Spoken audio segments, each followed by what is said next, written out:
Allah Subhanahu wa Ta'ala adalah satu dan satu-satunya zat yang maha mencipta. Dialah Allah yang mencipta alam semesta dan seluruh isinya hanya dengan kun fayakun. Jadilah, maka terjadilah. Allah Subhanahu wa Ta'ala menciptakan seluruh makhluknya tanpa bantuan sedikit pun dari makhluk ciptaannya. Di antara 18.000 lebih jenis makhluk hidup yang diciptakan Allah, makhluk yang bernama manusia berjumlah lebih kurang 7 miliar saat ini.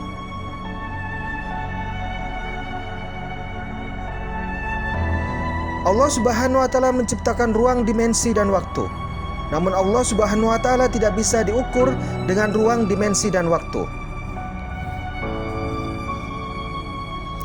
Allah Subhanahu wa Ta'ala mampu membuat satu hari di akhirat sama dengan 1000 tahun di dunia. Dan Allah Subhanahu wa Ta'ala mampu membuat ribuan tahun di alam kubur. Tapi bagi orang yang beriman, waktu itu hanya sekejap, seperti tidurnya seorang pengantin. Allah Subhanahu wa Ta'ala maha tinggi, tapi tidak dapat diukur dengan ketinggian. Allah Subhanahu wa Ta'ala maha besar, tetapi tidak dapat diukur dengan panjang kali lebar. Dan Allah Subhanahu wa Ta'ala tidak bisa diukur dengan volume atau massa jenis. Langit dan bumi tidak mampu menampung zatnya Allah. Jika dia menampakkan pada sebuah gunung, maka hancurlah gunung itu. Hanya hati orang beriman yang mampu menampung zatnya Allah. Tajalli kepada Allah Subhanahu wa Ta'ala.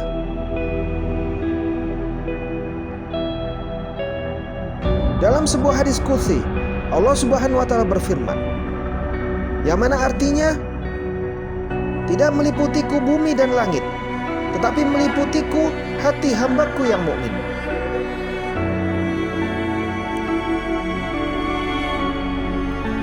Hanya Allah Subhanahu wa Ta'ala yang mengetahui berapa banyak jumlah tetes air hujan yang jatuh ke bumi dan jumlah butir-butir pasir di lautan. Hanyalah Allah yang mengetahui berat sebuah gunung dan besarnya gunung itu tidak dapat menghalangi pandangannya.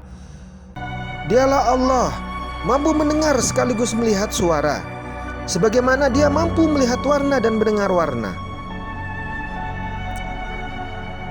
Allah Subhanahu wa Ta'ala berfirman, yang artinya, sesungguhnya Allah maha mendengar dan maha melihat.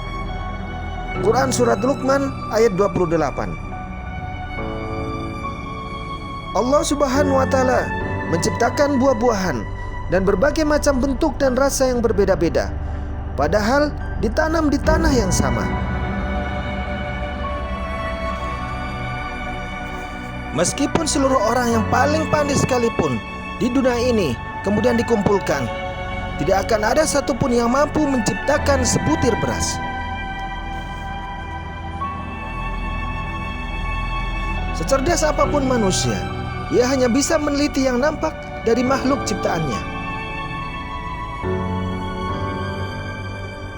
Mereka tidak lebih cerdas dari seorang petani yang tidak tahu baca tulis. Namun ketika ditanya siapa yang menciptakan sebutir padi, lalu ia menjawab, Allah. Allah Subhanahu wa Ta'ala menciptakan dan mengatur tata surya yang berputar pada porosnya. Padahal di dalam bumi tidak ada mesin penggerak. Jika bumi ini keluar dari porosnya beberapa derajat saja, maka planet-planet akan bertabrakan. Allah Subhanahu wa Ta'ala menciptakan matahari dan mengatur jaraknya dari bumi. Jika beberapa derajat jarak bumi bergeser, mendekati atau menjauhi matahari, maka bumi akan terbakar atau menjadi beku. Allah Subhanahu wa Ta'ala menciptakan bulan. Jika keluar dari garis edarnya sekian derajat saja, air laut akan pasang atau surut sampai hari kiamat. Allah Subhanahu wa Ta'ala mampu menerangi jannah tanpa matahari. Tetapi cahaya yang menerangi jannah berasal dari wajah para ahli jannah. Alam semesta ini yang baru diketahui oleh manusia baru sekitar 4% pada langit pertama. Bagaimana dengan langit kedua sampai langit ketujuh? Sedangkan jarak di antara langit itu adalah 500 tahun perjalanan. Jika manusia ingin membuat sesuatu, membuat mobil, kapal, atau benda-benda yang tidak memerlukan teknologi seperti bata, genteng, dan sebagainya, manusia memerlukan bantuan alat cetakan, pabrik besi, pabrik mesin, pabrik minyak, dan berjuta-juta karyawan dilibatkan. Tetapi Allah Subhanahu wa Ta'ala menciptakan makhluknya, mulai yang terkecil yang tak dapat dilihat dengan mata telanjang, virus, bakteri, sampai makhluk yang paling besar yang tak dapat diukur oleh alat ukur seperti galaksi, tata surya yang miliaran jumlahnya, tanpa alat, tanpa cetakan, dan tanpa gambar sekalipun. Misalnya telur ayam yang berbentuk lonjong tanpa memerlukan cetakan. Bahkan makhluk yang tadinya mati bisa keluar dari dalam telur itu, padahal telur itu tidak berpintu. Anak ayam itu berbulu, punya cakar, paruh, dan bisa bersuara, padahal tadinya berbentuk bulat.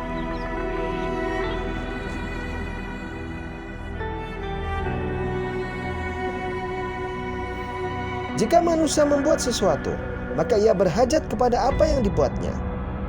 Tetapi Allah Subhanahu wa Ta'ala menciptakan segala sesuatu tidak berhajat dan bergantung sedikit pun kepada makhluk yang Dia ciptakan.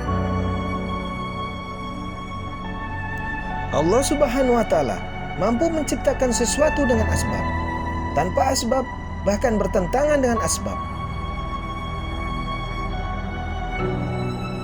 Manusia dilahirkan ke dunia ini asbab pertemuan seorang ayah dan ibu. Namun ayah dan ibu tak mampu memberi pendengaran, penglihatan, pikiran dan perasaan.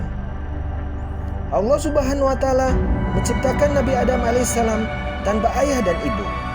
Siti Hawa diciptakan dari tulang rusuk Adam alaihissalam sendiri.